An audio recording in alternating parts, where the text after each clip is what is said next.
മുടി കൊഴിച്ചിലുകൊണ്ട് പൊറുതിമുട്ടിയവരാണ് നിങ്ങൾ എന്നാൽ ഈ വീഡിയോ നിങ്ങളെ ഹെൽപ്പ് ചെയ്യാനുള്ള വലിയൊരു സാധ്യതയുണ്ട്. നമ്മുടെ നാട്ടിലും പുരുഷന്മാരുടെ സ്ത്രീകളുടെ ഏറ്റവും വലിയ വിഷമം അല്ലെങ്കിൽ ഏറ്റവും വലിയ സങ്കടം എന്ന് പറയുന്ന ഒരു അസുഖമാണ് മുടി കൊഴിച്ചിൽ. ക്യാൻസർ വന്നാലും കുഴപ്പമില്ല, പക്ഷേ മുടി കൊഴിച്ചിൽ വന്നു കഴിഞ്ഞാൽ ജീവിതം തന്നെ നഷ്ടപ്പെട്ടു എന്ന് വിചാരിക്കുന്ന ഒരുപാട് ആൾക്കാർ നമുക്ക് ചുറ്റും. ഒരു കാര്യം ഞാൻ പറയട്ടെ, മുടി കൊഴിച്ചിലെന്ന് പറയുന്നത് നമ്മുടെ ഒരു ഐഡൻറ്റിറ്റി ക്രൈസിസ് ഉണ്ടാക്കാനായിട്ട് നമ്മൾ സമ്മതിക്കാൻ പാടില്ലാത്തൊരു അസുഖമാണ്. കാരണം നമ്മളെന്ന് പറയുന്നത് നമ്മുടെ മുടിയോ അല്ലെങ്കിൽ നമ്മുടെ സ്കിന്നിൻ്റെ കളറോ ഒന്നുമല്ല. സോ മുടി കൊഴിച്ചിലൊരു ഡിസീസായിട്ട് നിങ്ങൾക്ക് തോന്നുന്നുണ്ട് അല്ലെങ്കിൽ അതൊരു പ്രശ്നമാണെങ്കിൽ ആ പ്രശ്നത്തിനുള്ള പരിഹാരം മാത്രമാണ് ഈ വീഡിയോയിൽ ഞാൻ നിർദ്ദേശിക്കുന്നത്. ബേസിക്കലി നമ്മളുടെ മുടി കൊഴിച്ചിലെന്ന് പറയുന്നത് 3 രീതിയിൽ വരാം. ഒന്നാമത്തേതെന്ന് പറയുന്നത് നമുക്കൊരു ജനറ്റിക് കമ്പോണൻ്റ് ഉള്ള മുടി കൊഴിച്ചിൽ വരാം. ഫോർ എക്സാമ്പിൾ ഇപ്പോൾ സ്ത്രീകളിൽ മെയിനായിട്ടും കാണുന്ന ഇപ്പോൾ അലോപേഷ്യ എയറേറ്റ, അതൊരു ഓട്ടോ ഇമ്മ്യൂൺ ഹെയർ ഫോളാണ്. അത് ഒരു ടൈപ്പ്. അല്ലെങ്കിൽ അതിൻ്റെ കൂടെ തന്നെ നമുക്ക് വരാവുന്ന ജനറ്റിക്കലി വരുന്ന ഫാമിലിയിൽ റൺ ചെയ്യുന്ന ഹെയർ ഫോൾ അഥവാ ബോൾനെസ് ഉണ്ട്. അതെല്ലാം എന്ന് പറയുന്നത് ഒരു കാറ്റഗറിയാണ്, അതാണ് ജനറ്റിക്. രണ്ടാമത്തേതെന്ന് പറയുന്നത് നമുക്ക് ഏതെങ്കിലും ഒരു ഡ്രഗ് ഇൻഡ്യൂസ്ഡ് ആയിട്ട് മുടി കൊഴിച്ചിട്ട് വരാം. ഫോർ എക്സാമ്പിൾ ഇപ്പോൾ ഏറ്റവും കോമൺ ആയിട്ട് എല്ലാവർക്കും അറിയാവുന്ന പറയുമ്പം കീമോതെറാപ്പി ചെയ്യുമ്പോഴത്തേക്ക് നമുക്ക് ഹെയർ ഫോൾ വരാം. അത് ഒരു കാറ്റഗറിയാണ്. ആൻഡ് മൂന്നാമത്തേതെന്നാണ് നമ്മൾ ഏതെങ്കിലും ഒരു ഒരു ഡിസീസ് കൊണ്ടുണ്ടാകുന്ന ഹെയർ ഫോൾ ഉണ്ട്. ഫോർ എക്സാമ്പിൾ ഇപ്പോൾ ഏതെങ്കിലും ഒരു മൈക്രോ ന്യൂട്രിയൻ ഡെഫിഷ്യൻസി കൊണ്ടുണ്ടാകുന്ന ഹെയർ ഫോൾ ഉണ്ടെങ്കിൽ ഏതെങ്കിലും ഒരു സിസ്റ്റമിക് ഇൽനെസ്, അതായത് ഇപ്പോൾ തൈറോയിഡോ അങ്ങനെ എന്തെങ്കിലും അസുഖം കൊണ്ട് വരുന്ന ഹെയർ ഫോൾ ഉണ്ട്. സോ ഇതിലേതെങ്കിലും ആണെങ്കിൽ ഇപ്പോൾ ഞാൻ ആദ്യം പറഞ്ഞ 2 കാറ്റഗറിയിലുള്ള ഹെയർ ഫോൾ നമ്മൾ സെപ്പറേറ്റ് ആയിട്ട് കാണേണ്ടതാണ്. അതായത് ഓട്ടോ ഇമ്മ്യൂൺ ആയിട്ടുള്ള ഹെയർ ഫോളും ഏതെങ്കിലും ഒരു മെഡിക്കേഷൻ കൊണ്ടുവരുന്ന ഹെയർ ഫോളും നമ്മൾ സെപ്പറേറ്റ് ആയിട്ട് നോക്കേണ്ടതാണ്. ഈ വീഡിയോയിൽ നമ്മൾ പ്രധാനമായിട്ടും പറയുന്നത് നമുക്ക് സിമ്പിളായിട്ട് നമുക്ക് മാറ്റിയെടുക്കാൻ പറ്റുന്ന ഹെയർ ഫോളിൻ്റെ കോസസ് ഉണ്ട്, കാരണങ്ങളുണ്ട്. ആ കാരണങ്ങൾ എങ്ങനെ മാറ്റിയെടുക്കാവുന്നു, നിങ്ങളുടെ ഹെയർ ഫോൾ എങ്ങനെ പ്രിവെൻറ്റ് ചെയ്യുക, അല്ലെങ്കിൽ മുടി കൊഴിച്ചിൽ എങ്ങനെ പ്രിവെൻറ്റ് ചെയ്യുക, അല്ലെങ്കിൽ എല്ലാവർക്കും മുടി കൊഴിച്ചിലുണ്ടാവും പക്ഷേ ആ മുടി കൊഴിച്ചിലിൻ്റെ റേറ്റ് എങ്ങനെ കുറയ്ക്കാം എന്നുള്ളതിനെ കുറിച്ചിട്ടാണ്. ബേസിക്കലി എന്താണ് മുടി കൊഴിച്ചിൽ? നമുക്ക് എല്ലാവർക്കും എല്ലാ ദിവസവും മുടി കൊഴിയുന്നുണ്ട്. പക്ഷേ നമ്മുടെ മുടി എത്ര കൊഴിയുന്നോ, ടെക്നിക്കലി പറയുകയാണെങ്കിൽ ഒരു 100 ഫോളിക്കിൾസ് വരെ എല്ലാ ദിവസവും എല്ലാവർക്കും പൊഴിയുന്നുണ്ട്. പക്ഷേ അതിൽ കൂടുതൽ പൊഴിയുകയോ അല്ലെങ്കിൽ പൊഴിയുന്ന ഹെയറിൻ്റെ അത്രയും ഹെയർ ഗ്രോത്ത് ഉണ്ടാവുകയോ ചെയ്യാതിരിക്കുമ്പോഴാണ് നമുക്ക് കഷണ്ടിയോ അല്ലെങ്കിൽ ഹെയർ ഫോളോ വരുന്നത്. സോ എന്തൊക്കെയാണ് ഈ ഹെയർ ഫോൾ ഉണ്ടാകാനുള്ള ഏറ്റവും കോമൺ ആയിട്ടുള്ള കോസസ്? ഞാൻ ആദ്യം പറഞ്ഞ ഈ 2 കോസസ് ഒഴിച്ചാൽ പിന്നീടുള്ള കോസസ് എന്തൊക്കെയാണ്? ഒന്നാമത്തേതെന്ന് പറയുന്നത് ഡെഫിഷ്യൻസീസാണ്. മൈക്രോ ന്യൂട്രിയൻ ഡെഫിഷ്യൻസീസും വൈറ്റമിൻ ഡെഫിഷ്യൻസീസും കൊണ്ടാണ് നമുക്ക് ഏറ്റവും കൂടുതൽ ആൾക്കാർക്ക് ഹെയർ ഫോൾ ഉണ്ടാകുന്നത്. പക്ഷേ അതിൻ്റെ ഏറ്റവും വലിയ പ്രശ്നം എവിടെയാണെന്ന് വെച്ചാൽ നമ്മൾ മുടി കൊഴിച്ചിലുണ്ടാകുമ്പോൾ വൈറ്റമിൻ ഡി മാത്രമേ നോക്കൂ. അത് വളരെ വളരെ വളരെ തെറ്റാണ്. കാരണം വൈറ്റമിൻ ഡി നോക്കുമ്പോഴത്തേക്കും കേരളത്തിലിപ്പം മിക്ക ആൾക്കാർക്കും വൈറ്റമിൻ ഡി ഡെഫിഷ്യൻസി കാണും, പ്രത്യേകിച്ച് ഒരു 20 വയസ്സിന് ശേഷമുള്ള ആൾക്കാർ. കാരണം എന്താണെന്ന് വെച്ചാൽ കൂടുതൽ ആൾക്കാരും ആ ഒരു ബിൽഡിങ്ങിനകത്ത് ഷെയ്ഡിനകത്ത് ജോലി ചെയ്യുന്നവരാണ്. സോ അതുകൊണ്ട് തന്നെ അവർക്ക് വൈറ്റമിൻ ഡി ഡെഫിഷ്യൻസി കാണും. പക്ഷേ ഹെയർ ഫോൾ ചിലപ്പോൾ അവർക്ക് വൈറ്റമിൻ ഡി ഡെഫിഷ്യൻസി ഉണ്ടാവണമെന്നല്ല ഉണ്ടാവുന്നത്. അതുകൊണ്ടാണ് പലരും പറയാം ഞാൻ വൈറ്റമിൻ ഡിയുടെ ഗുളിക കഴിച്ചു എന്നിട്ടും മുടി കൊഴിച്ചിൽ മാറുന്നില്ലാന്ന്. വൈറ്റമിൻ ഡി എന്ന് പറയുന്നത് ഹെയർ ഫോളിൻ്റെ ഒരേ ഒരു കാരണമാണ്. നമുക്ക് വേറെ ഒരുപാട് മൈക്രോ ന്യൂട്രിയൻസിൻ്റെ ഡെഫിഷ്യൻസി കൊണ്ട് ഈ ഹെയർ ഫോൾ ഉണ്ടാവുന്നത്. ഏറ്റവും പ്രധാനപ്പെട്ടതെന്ന് പറയുന്നത് അയണാണ്. ഈ അയൺ ഡെഫിഷ്യൻസിയുടെ ഏറ്റവും പ്രധാനപ്പെട്ട ഫിസിക്കൽ സിംറ്റംസിൽ ഒരെണ്ണമാണ് ഈ മുടി കൊഴിച്ചിലെന്ന് പറയുന്നത്. രണ്ടാമത്തേതെന്ന് പറയുന്നത് കോപ്പറാണ്. മൂന്നാമത്തേത് വൈറ്റമിൻ B12, നാലാമത്തേത് ബയോട്ടിനുമാണ്. സോ ഈ 4 കാര്യങ്ങളിലൂടെ നിങ്ങൾ ഹെയർ ഫോൾ ഉണ്ടെങ്കിൽ ഉറപ്പായിട്ടും ചെക്ക് ചെയ്യുക. കാരണം വൈറ്റമിൻ ഡിയേക്കാളും കോമൺ ആയിട്ട് ഈ 4 സാധനങ്ങളുടെ ഡെഫിഷ്യൻസി കൊണ്ട് നമുക്ക് ഹെയർ ഫോൾ വരാം. സോ മേക്ക് ഷുവർ നിങ്ങൾക്ക് ഹെയർ ഫോൾ വരുന്നുണ്ടെങ്കിൽ അടുത്തുള്ള ഒരു നല്ല വിശ്വാസമുള്ളൊരു ഡോക്ടറെ കണ്ടതിന് ശേഷം ഇത് ഏതെങ്കിലും ഡെഫിഷ്യൻസി ഉണ്ടോ നിങ്ങൾ ചെക്ക് ചെയ്യുമ്പോൾ വൈറ്റമിൻ B12 ഡെഫിഷ്യൻസി ആണെങ്കിലും ബയോട്ടിൻ ഡെഫിഷ്യൻസി ആണെങ്കിലും അയൺ ഡെഫിഷ്യൻസി ആണെങ്കിലും എല്ലാം അതിനും മറ്റ് ഫിസിക്കൽ ഫീച്ചേഴ്സ് ഉണ്ടാവും അല്ലെങ്കിൽ ശാരീരികമായ വേറെ ബുദ്ധിമുട്ടുകളും ഉണ്ടാവും. അപ്പോൾ അതൊരു ഡോക്ടർക്ക് ഐഡൻറ്റിഫൈ ചെയ്യാൻ എളുപ്പമായിരിക്കും. സോ അങ്ങനെ എന്തെങ്കിലും ഉണ്ടെങ്കിൽ അതുകൂടെ ചെക്ക് ചെയ്യുന്നിട്ട് ഇത് കറക്റ്റ് ചെയ്യുക. ഈ വൈറ്റമിൻ B12 ഡെഫിഷ്യൻസിയൊക്കെ കറക്റ്റ് ചെയ്ത് കഴിഞ്ഞാൽ അല്ലെങ്കിൽ ബയോട്ടിൻ ഡെഫിഷ്യൻസിയൊക്കെ കറക്റ്റ് ചെയ്താൽ നിങ്ങളുടെ ഹെയർ ഫോൾ പെട്ടെന്ന് മാറും. സോ ആ ഓപ്പർച്യൂണിറ്റി നിങ്ങൾ മിസ് ചെയ്യാതിരിക്കുക. ഇത് കുറേ ഹെയർ ഫോളിക്കിൾസ് പോയി കഴിഞ്ഞാൽ പിന്നെ നമുക്ക് ഹെയർ ഗ്രോത്ത് തിരിച്ചു കൊണ്ടുവരാൻ പ്രയാസമാണ്. സോ മേക്ക് ഷുവർ ഇത്തരം എന്തെങ്കിലും മൈക്രോ ന്യൂട്രിയൻ ഡെഫിഷ്യൻസി ഉണ്ടോ എന്ന് ചെക്ക് ചെയ്യുക. വൈറ്റമിൻ ഡി മാത്രം നോക്കിയാൽ പോരാ. രണ്ടാമത്തേതെന്ന് പറയുന്നത് നമ്മൾ നമ്മുടെ മുടിയോട് തന്നെ ചെയ്യുന്ന ക്രൂരത കൊണ്ടിട്ട് നമുക്ക് ഹെയർ ഫോൾ വരാം. വിശ്വാസമായില്ലേ?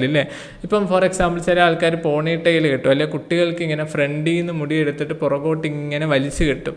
ഇതിൻ്റെ പേരാണ് ട്രാക്ഷൻ അലോപേഷ്യ. അതായത് നമ്മൾ ഭയങ്കര ബലത്തിൽ മുടിയുടെ റൂട്ടിൽ വരെ ബലം എത്തുന്നത് വരെ മുടി പുറകോട്ട് വലിച്ചു കെട്ടിയാൽ, എസ്പെഷ്യലി നമ്മുടെ നാട്ടിലെ പെൺകുട്ടികൾക്ക് അമ്മമാർ ചെയ്തു കൊടുക്കുന്നതാണ്, തീരെ പൊടിക്കുട്ടികൾക്ക്. സോ അങ്ങനെ ചെയ്യുമ്പോൾ എന്താണെന്ന് വെച്ചാൽ ഈ ട്രാക്ഷൻ കാരണം, ഈ ബലം കാരണം ഈ മുടിയുടെ നാരുകൾ അപ്രൂട്ട് ആവാനും അങ്ങനെ ഹെയർ ഫോൾ വരാനും സാധ്യത വളരെ കൂടുതലാണ്. ചില കേസസിൽ 20% ഹെയർ ലോസ് വരെ വരാമെന്നാണ് പറയുന്നത്. പറയുന്നത്. സോ നിങ്ങൾ ഒരിക്കലും ഒരുപാട് ട്രാക്ഷൻ കൊടുത്ത് മുടി പുറകോട്ട് വലിച്ച് കെട്ടാതിരിക്കുക. ആവശ്യമുള്ള സമയത്ത് മാത്രം മുടി അങ്ങനെ വലിച്ച് കെട്ടുക, അല്ലാത്ത സമയത്ത് എല്ലാം മുടി ഇങ്ങനെ ലൂസായിട്ട് തന്നെ ഇട്ടുകൊള്ളുക. ട്രാക്ഷൻ കൊടുക്കുന്നത് മുടിയുടെ ഹെയർ ഫോളിക്കിൾസ് അല്ലെങ്കിൽ മുടിയുടെ റൂട്ടിന് അത്ര നല്ലതല്ല.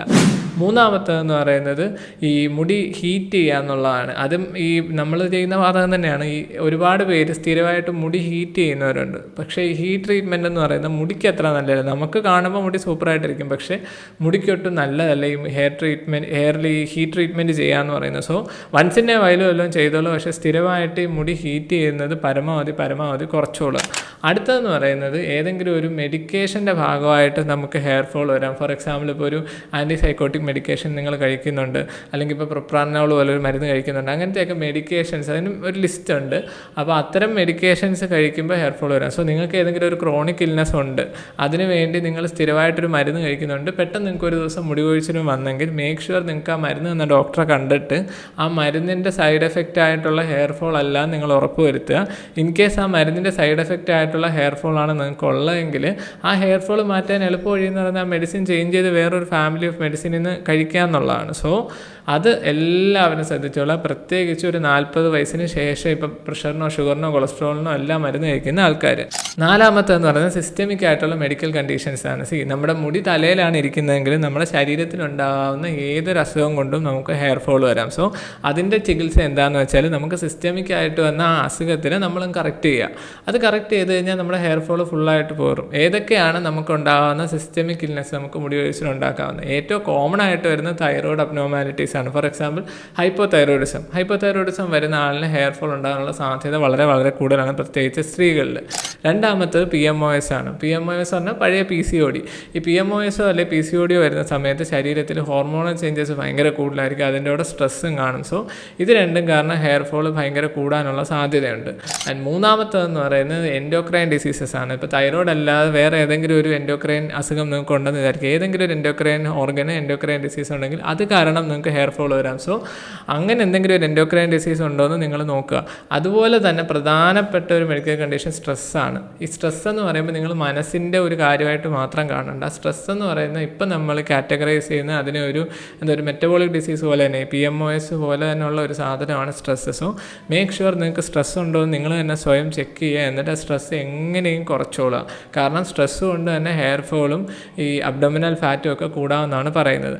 പിന്നെ ഒരു മേജർ പ്രശ്നം പിന്നെ ഒരു മേജർ മെഡിക്കൽ കണ്ടീഷൻ എന്ന് പറയുന്നത് ഫാറ്റി ലിവറാണ്. ഫാറ്റി ലിവറോ അല്ലെങ്കിൽ ഹെപ്പറ്റൈറ്റിസോ ഒക്കെ വരുന്ന ആൾക്കാർക്ക് ഹെയർ ഫോൾ ധാരാളമായിട്ട് വരാം. സോ അതുകൊണ്ട് നിങ്ങൾക്ക് ഏതെങ്കിലും മെഡിക്കൽ കണ്ടീഷൻ, ഇനി ഒരുപാട് മെഡിക്കൽ കണ്ടീഷൻസ് ഉണ്ട്. സോ ഇതുപോലത്തെ ഏതെങ്കിലും ഒരു മെഡിക്കൽ കണ്ടീഷൻ ഉണ്ടോയെന്ന് ഹെയർ ഫോൾ തുടങ്ങുന്ന സമയത്ത് തന്നെ ഏതെങ്കിലും ഒരു ഡോക്ടറെ കണ്ടിട്ട് കൺഫേം ചെയ്തോളുക.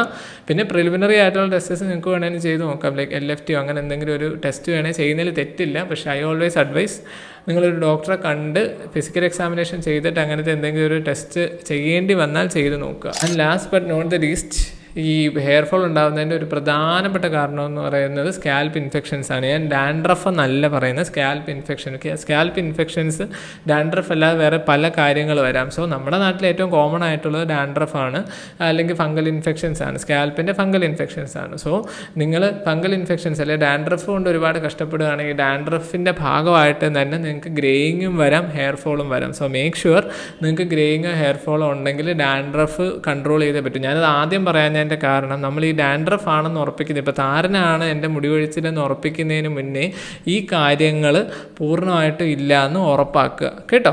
അപ്പോൾ അത് ഉറപ്പാക്കുന്നതിനുള്ള ഗുണം എന്താണെന്ന് വെച്ചാൽ നമ്മൾ ആദ്യമേ താരം കണ്ടിട്ട് താരം ട്രീറ്റ് ചെയ്യാൻ കഴിഞ്ഞാൽ ആദ്യത്തെ ഈ കാര്യങ്ങളെല്ലാം നമ്മൾ മിസ് ചെയ്ത് പോകും. സോ മേക്ക് ഷുവർ നിങ്ങൾക്ക് താരനുണ്ടെങ്കിൽ പോലും, നിങ്ങൾക്ക് മുടി കൊഴിച്ചിലുണ്ടെങ്കിൽ പോലും ആദ്യം ഇതൊന്നും ഇല്ല എന്ന് ഉറപ്പാക്കുക. അതിനുശേഷം താരൻ്റെ റൂട്ടിലേക്ക് പോയാൽ മതി. താരം നമുക്ക് എങ്ങനെ കൺട്രോൾ ചെയ്യാം? താരം നമ്മൾ കൺട്രോൾ ചെയ്യുന്നതിന് 2 രീതികളുണ്ട്. ഒന്നാമത്തെ കാര്യം, നിങ്ങൾക്കിപ്പം തുമ്മലുള്ള ഒരാളാണെങ്കിൽ, അലർജി ഉള്ള ആളാണെങ്കിൽ നിങ്ങൾ ആദ്യം നിങ്ങളുടെ അലർജി കൺട്രോൾ ചെയ്യുക. അലർജി കൺട്രോൾ ചെയ്തതിന് ശേഷം മാത്രം ഡാൻഡ്രഫിൻ്റെ കൺട്രോളിലേക്ക് പോവുക. കാരണം എന്താണെന്ന് വെച്ചാൽ നിങ്ങൾക്ക് അലർജിയും താരനും ഒരുമിച്ചുണ്ടെങ്കിൽ ഈ അലർജി കൺട്രോൾ ചെയ്യാതെ താരൻ കൺട്രോൾ ചെയ്താൽ റിസൾട്ട് ഭയങ്കര മോശമാവാനുള്ള ചാൻസസ് ഉണ്ട്. സോ അതുകൊണ്ട് ആദ്യം നിങ്ങൾ അലർജി കൺട്രോൾ ചെയ്യുക, അപ്പോൾ അതിനുശേഷം താരൻ കൺട്രോൾ ചെയ്യുക. ഈ താരൻ കൺട്രോൾ ചെയ്യുമ്പോൾ അലർജി ഓട്ടോമാറ്റിക്കലി കുറഞ്ഞോളൂ. അങ്ങനെ ഒരു വിഷ്വൽ സൈക്കിളായിട്ട് ഇത് രണ്ടിൽ നിന്ന് നിങ്ങൾക്ക് രക്ഷപ്പെടാൻ പറ്റും. രണ്ടാമത്തത്, ഈ താരൻ എങ്ങനെ കൺട്രോൾ ചെയ്യാം? ഒരുപാട് പേര് താരനുള്ള സൊല്യൂഷനും തപ്പി നടപ്പുണ്ട്. ഉണ്ട്. സോ എന്നോട് ചോദിക്കുകയാണെങ്കിൽ ഞാൻ എൻ്റെ പേഷ്യൻസിന് റെക്കമെൻഡ് ചെയ്യുന്ന കുറച്ച് ആൻറ്റി ഡാൻഡ്രഫ് ഷാമ്പൂ എന്ന് ഞാൻ പറയില്ല, ആൻറ്റി ഡാൻഡ്രഫ് മെഡിക്കേഷൻസ് ഉണ്ട്. ആ മെഡിക്കേഷൻസ് വേണമെങ്കിൽ ഞാൻ ഡിസ്ക്രിപ്ഷനകത്ത് ലിങ്ക് ചെയ്തേക്കാം. സോ നിങ്ങൾക്ക് ആർക്കെങ്കിലും ആഗ്രഹം ഉണ്ടെങ്കിൽ ജസ്റ്റ് ട്രൈ ഇറ്റ് ഔട്ട്. പിന്നെ നമ്മൾ ഏതൊരു മെഡിക്കേഷനും സ്കിന്നിൽ അപ്ലൈ ചെയ്യുന്നതിന് മുന്നേ മേക്ക് ഷുവർ അത് ആദ്യം നമ്മുടെ സ്കിന്നിൻ്റെ ചെറിയൊരു പാച്ചിൽ അപ്ലൈ ചെയ്തതിന് ശേഷം, അതിപ്പം താരം പോകാനുള്ള സാധനമാണെങ്കിൽ പോലും നമ്മുടെ സ്കിന്നിൻ്റെ ചെറിയൊരു ഭാഗത്ത് അപ്ലൈ ചെയ്തിട്ട് നിങ്ങൾക്ക് അലർജിക് റിയാക്ഷൻ ഇല്ല എന്ന് ഉറപ്പാക്കിയതിന് ശേഷം മാത്രമേ ഈ തലയിൽ അപ്ലൈ ചെയ്യാൻ പാടുള്ളൂ. പിന്നെ ഇതിൽ ഏറ്റവും പ്രധാനപ്പെട്ട മറ്റൊരു കാര്യം എന്ന് പറയുന്നത് ഈ ഹെയർ സ്പാ ചെയ്യണോ വേണ്ടോ എന്നുള്ളത്. I would say hair spa ഒരു സൈക്കിൾ ചെയ്തോളുക. നിങ്ങൾ ആൻറ്റി ഡാൻഡ്രഫ് ഷാമ്പൂ അല്ലെങ്കിൽ ആൻറ്റി ഡാൻഡ്രഫ് മെഡിക്കേഷൻസ് യൂസ് ചെയ്യുന്നതിന് മുന്നേ ഒരു തവണ ഹെയർ സ്പാ ചെയ്യുക. ഹെയർ സ്പാ ചെയ്തതിന് ശേഷം ഈ ഷാമ്പൂസ് യൂസ് ചെയ്യുക. കാരണം എന്താണെന്ന് വെച്ചാൽ അപ്പോൾ നമുക്കൊരു ആഡഡ് ബെനിഫിറ്റ് കിട്ടും. സ്കാൽപ്പ് നല്ലോണം ക്ലിയർ ആയിരിക്കും. അതിൻ്റെ പുറത്തോട്ട് നമ്മൾ ഈ ആപ്ലിക്കേഷൻസ് എന്തെങ്കിലും ഇടുന്ന സമയത്ത് നമുക്ക് റിസൾട്ട് ബെറ്റർ ആവാനുള്ള ചാൻസ് വളരെ കൂടുതലാണ്. സോ ആൻറ്റി ഡാൻഡ്രഫ് ട്രീറ്റ്മെൻറ്റ് എടുക്കുമ്പോൾ ആദ്യം ഒരു ഹെയർ സ്പാ ചെയ്യുക. അതിനുശേഷം ഈ ഡാൻഡ്രഫിനുള്ള ഹെയർ ട്രീറ്റ്മെൻറ്റ് ഒരു തവണ ചെയ്യുക. അവർ 3 തവണ എന്നൊക്കെ പറയും, ഒരു തവണ ചെയ്യുക. ഒരു തവണ ചെയ്തതിന് ശേഷം മാത്രം ഇത്തരം മെഡിക്കേഷൻസ് യൂസ് ചെയ്താൽ റിസൾട്ട് കുറച്ചുകൂടെ ബെറ്റർ ആവും. സോ ഇതൊക്കെയാണ് ഈ വീഡിയോയിൽ ഞാൻ പറയാൻ ഉദ്ദേശിച്ച കാര്യങ്ങൾ. വീഡിയോ എല്ലാവർക്കും ഹെൽപ്ഫുൾ ആയിരിക്കും എന്ന് കരുതുന്നു. എന്തെങ്കിലും ഡൗട്ട്സ് ഉണ്ടെങ്കിൽ കമൻറ്റ് മെൻഷൻ ചെയ്യുക. പിന്നെ എന്തെങ്കിലും ഇതുപോലത്തെ വീഡിയോസ് നിങ്ങൾക്ക് ഞാൻ ചെയ്യണമെന്ന് ആഗ്രഹം ഉണ്ടെങ്കിൽ അതും കൂടെ താഴെ കമൻറ്റ് ബോക്സിൽ മെൻഷൻ ചെയ്തേക്കുക. ഞാനിപ്പോൾ ഇതിൽ പറഞ്ഞിട്ടുള്ള ചില മെഡിക്കേഷൻസ് എൻ്റെ കമൻറ്റ് ബോക്സിൽ ഞാൻ ഡിസ്ക്രിപ്ഷൻ ബോക്സിൽ ലിങ്ക് ചെയ്തേക്കാം. നിങ്ങൾക്ക് താല്പര്യമുണ്ടെങ്കിൽ ചെക്ക് ഇറ്റ് ഔട്ട്. ഞാൻ സാധാരണയായിട്ട് ഈ മൈക്രോ ന്യൂട്രിയൻ ഡെഫിഷ്യൻസി ഉള്ളവർക്ക് കൊടുക്കുന്ന സപ്ലിമെൻറ്റ്സിൻ്റെ ലിങ്ക് ഞാൻ താഴെ കമൻറ്റ് ബോക്സിൽ ഇട്ടിട്ടുണ്ട്. പക്ഷേ അത് നിങ്ങളാരും നാളെ തന്നെ ചാടിക്കയറി വാങ്ങിക്കാൻ നിൽക്കണ്ട.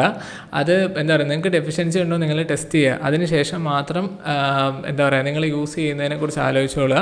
ഞാൻ ലിങ്ക് ചെയ്യുന്ന ഏത് പ്രോഡക്റ്റ് ആണെങ്കിലും ആവശ്യമുണ്ടെങ്കിലും മാത്രം ഉപയോഗിക്കാം. ഞാൻ പേഴ്സണലി എൻ്റെ പേഷ്യൻസിന് കൊടുക്കുന്ന മെഡിക്കേഷൻസ് മാത്രമേ ഇതിൽ ലിങ്ക് ചെയ്തിട്ടുള്ളൂ. So if you really need it എന്നാൽ മാത്രം വാങ്ങിക്കുക.